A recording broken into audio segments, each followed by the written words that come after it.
Good morning mga kaadoy, kung higala ang iyong kaadoy karon. Always mo birada.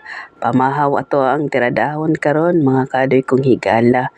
Kani di akong pagkatirada, dili ni basta-basta, always gabirada char. Bitaw mayong buntag dai no mga kaadoy kung higala.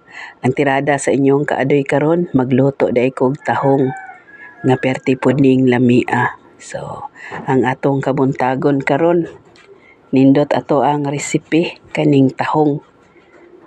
Sa wala pa din ng mata dia no, pang mata na mo kay mobirada na tagpamahaw diring dapita. Medyo ngit-ngit diri sa amo ang kusina no. Kay nadaot among suga or naponder ato pa nang kuan na pod ilisa na pod pohon-pohon. So sa pagluto dire padayon ra gyapon ta kay makita ra man gyapon kung unsa pagkatirada.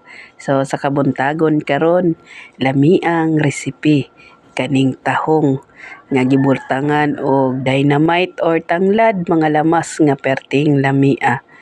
So sa sigig pangutana no about sa ginamos ni kaadoy.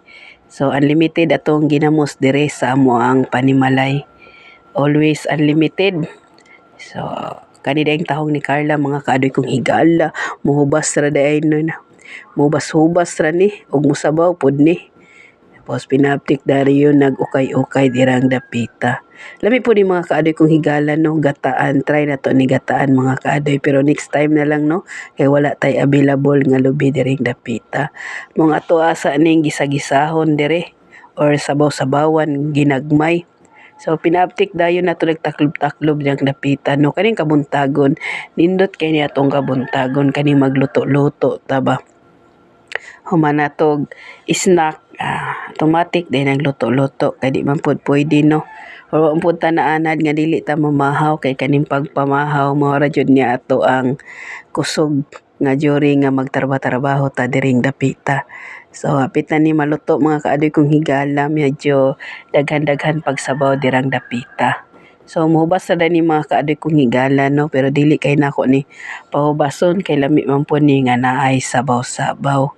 So sa kabuntagon karon, maingon na pod ko sa inyo ha, nga mamahaw na ta diring dapita. Kaning tahong nga perting lamia, nga grabe jud ka bukal-bukal nga kompleto lamas diring dapita. So ay makatingala mga kaadoy kung higala no, na always na jud tagaluto ani. Kay mao po ni always ato ang content diring dapita no, kaning mag-share tag luto-luto. Basig na po daytay mga kaadoy dia na makakuha og mga idea kung unsa pagkatirada. Kani day akong mga luto o mga kaadoy kong higala. Mga basic lang kaayo ni, mga inato ra ni nga luto. Mo na gitawag nga lutong bahay ra ni kay mao pod ato ang makayan. Salamat po ko sa akong mga new followers o sa mga daan akong mga kaadoy nga followers.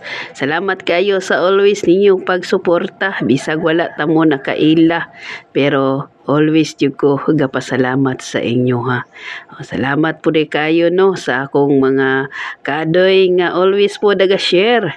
Bisag usahay nga busy na kaayo ko, pero always japon sila ga-message sa ko ano, mingon dayon sila kaadoy, wa palagi ka nagluto.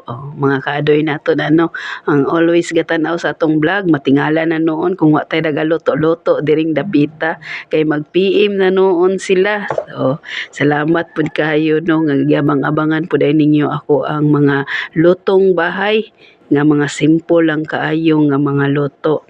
So mo nang giingon ako always nga magpasalamat tano sa mga grasya nga kanunay daghatag sa toa. Mga gagmay man ang magdinagko nga gihatag sa toa, always jud ta bless gihapon.